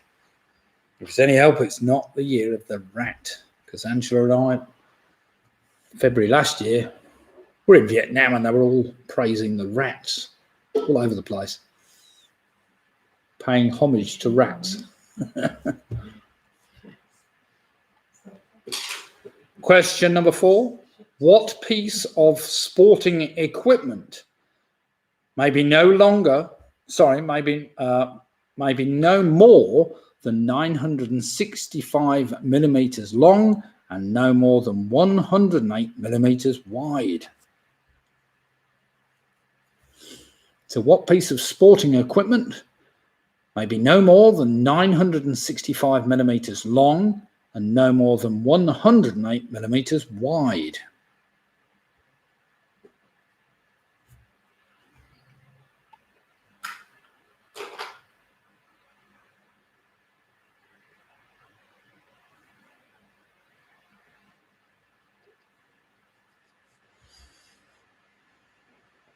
Question number 5. Snowball is a character in George Orwell's Animal Farm.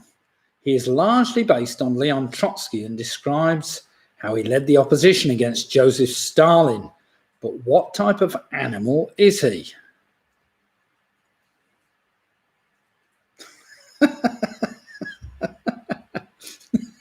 That's a funny joke. Faye's just said, the inventor of the throat lozenge died today. There will be no coffin at his wedding. At his funeral, sorry. Oh, that's funny. So question 5 again. Snowball is a character in George Orwell's Animal Farm. He is largely based on Leon Trotsky and described how he led the opposition against Joe Stalin. But what type of animal is he?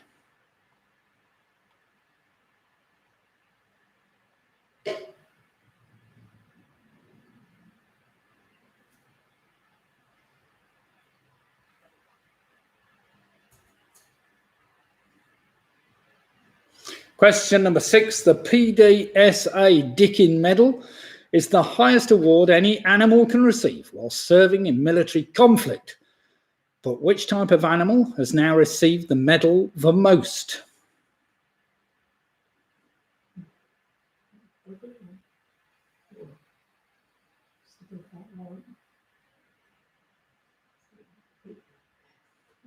So question 6 again. The PDSA Dickin Medal is the highest award any animal can receive while serving in military conflict.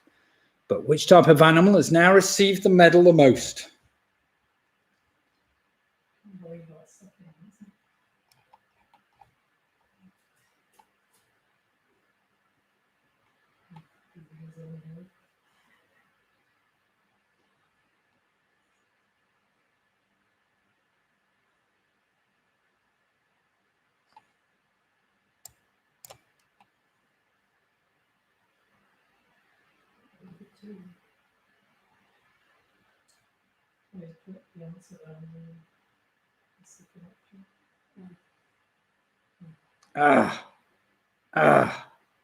I've got a repeat of one of the questions, Liz. That number 7 is a repeat. I'll have to come up with plan B. Do excuse me just a second. What's that?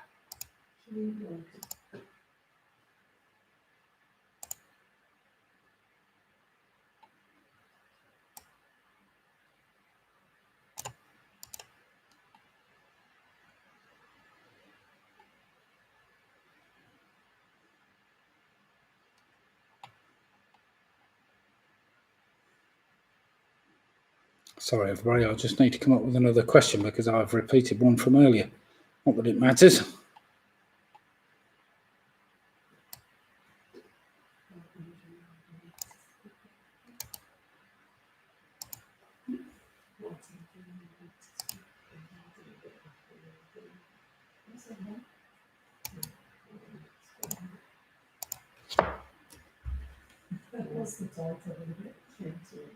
Right, question number 7. Liz, you'll have to listen carefully because you're going to have to type it as I say it. I've made it nice and short for you.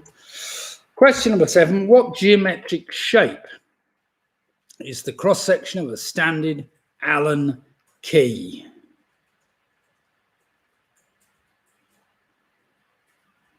So question number 7. What geometric shape is the cross-section of a standard Allen key?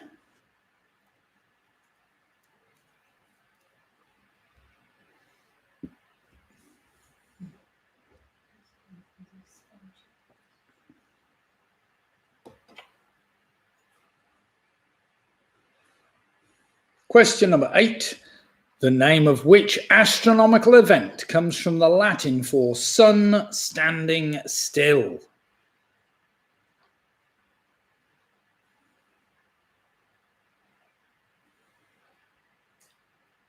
Pretty logical when you think about it. So question number 8, the name of which astronomical event comes from the Latin for sun standing still? What's that? That's over Ian's there. Pitch black over Ian's way.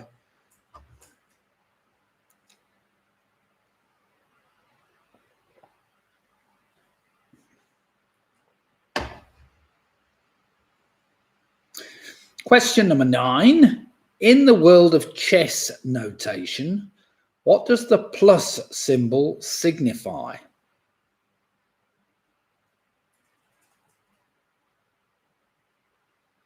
So question number 9, in the world of chess notation, what does the plus symbol signify?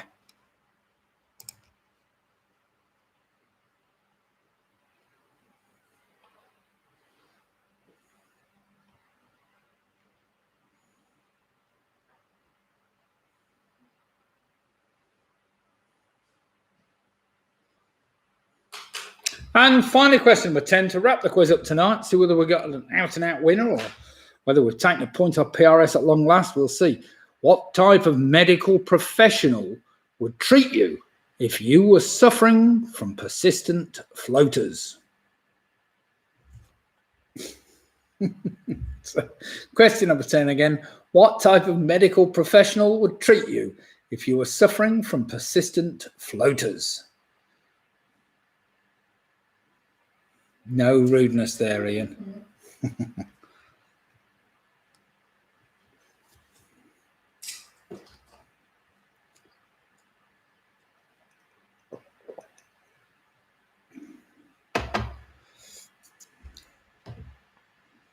Clearly somebody at my age often suffers with this type of thing.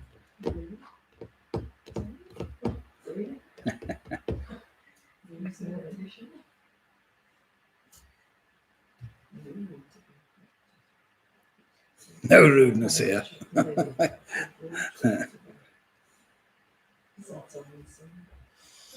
Okay then, everybody. Back down to earth, says Roy.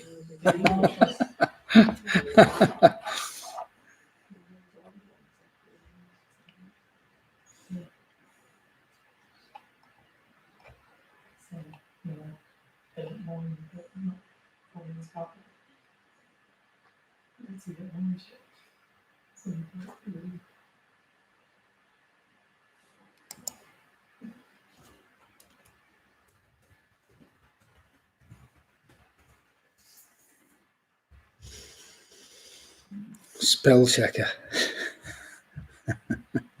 Right then, everybody, here we go then. I hope you've got 10 answers down.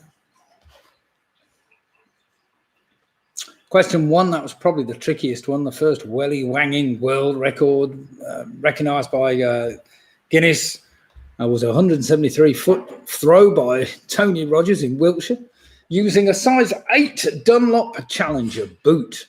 But what size boot was now being recognised as the standard welly-wanging size? Well, it's a Dunlop Green Challenger size 9 with non-steel toe caps. So a size 9 was what I was after. Can you imagine throwing one with steel toe caps just to add a bit of extra weight? So the Dunlop Green Challenger is what we wanted, and it's a size 9. That's all I wanted, a size 9 being standardised there. Question number 2, what type of animal was Rupert Bear's best friend Billy? It was a badger. Of course, that's also the name of a licensed peddler or a beggar, to badger somebody. Number 3 was the Year of the Ox, which is this year's Chinese calendar. Number 4, that piece of sporting equipment I wanted was a cricket bat. Number 5, Snowball was a pig. Number 6, the PDSA Dickin Medal. Well, for years and years and years, pigeons were ahead of everything else. Unfortunately, in the last few years, dogs have been awarded most medals, and the dogs now outdo the pigeons by 34 wins to 32. So dogs now have received the Dickin medals more than any other animal. Number 7, the geometric shape I was after was the Allen key. It's a hexagon. Number 8, the name of which astronomical event comes from the Latin for sun standing still. That's solstice. Solstice. Number 9, in the world of chess notation, what does the plus symbol signify? That means your opponent is in check. And finally, number 10, what type of medical professional would treat you if you are suffering from persistent floaters? That's an optician. These are little bits of material that float about in the eye. So well done if you got that. So let's have some scores and see how I've done. The 1 or 2 that might have caught you out there. However, I can see most people, I'm sure, have done pretty well. So Carol Green, well done tonight, Carol. 64 points. That's a pretty amazing score out of a possible 67. You can't go wrong with that. Georgie Lambert, it's another high possible for the Yorkies, I'm sure. 63 points for the Yorkies and Linda. Sarah, Russ, James and Joe on 56.5. The Lonely Hearts on 48 points. The Weak Links, 58 points. Jane on her own tonight, 58 points. The Teasers have ended up on 64. The Famous 5 on 64. Pigamix on 61. Bring Up the Rear, 49. Split the Difference, 66 points. That's a cracking last round for them. The Booby Prize Girls on 55, Penny Graham on 51, Mick and Bev Roberts on 65. Well played, Mick and Bev. Home Alone 6 ended up on 64 points. The Lonely Hearts. Oh, no, you are not, Ian. What's that? What's he put what? Pick a mix there. What's that? Oh, we're bringing up the rear, right. Ian, with his bottle of, not Shiraz, with his bottle of IPA tonight, 66 points. So well played, Ian. Mike Yates ends up on 56 points. Michelle says, sorry, we're short in high score, but well done, everyone, 58 points. PRS Crash and Burn on the last round, 64 points. Well played them all the same. That was a fantastic score. Yeah, there was a 1 or 2 that could have caught you out there, I have to say. So it appears we've got Ian with his bottle of IPA. We've got Split the Difference. I think there was somebody else, wasn't there? No. 66 is the top scores tonight. Well played, those 2 teams. Now, they were hotly pursued by PRS on 64, Home Alone 6, 64. Mick Roberts, I think Mick and Bev, just the 2 of them, 65 points. That's a cracking score. So well played, Mick and Bev. Then we've got 64 for Home Alone 6, 64 for PRS. We've got 64 for the Famous 5, 64 for the Teasers. And well done. And great news for new high score for Georgie and the Yorkies, 63 points. And Carol Green also 64 points. So thanks, everybody, for taking part in tonight's Wednesday night quiz. Do remember, I won't be doing one next Wednesday night. But I will be doing the quiz this Sunday night, so do come and join us then. I'll be on air at 8 o'clock for 8:15 start, and let's see how many teams we can get along Sunday night. I don't think there's any big football games on Sunday night. Let's pray there's not, but never mind. We'll see you all there anyway. So thanks everybody for taking part, and we'll see you again soon. So congratulations, all those teams that did well tonight. And I hope you've all learnt at least one thing, even if it is the standard size of a welly that has to be thrown in the Welly Wanging Club Championships in Great Britain. So well done, everybody. And thank you very much for taking part. We'll see you again on Sunday night. So good night all.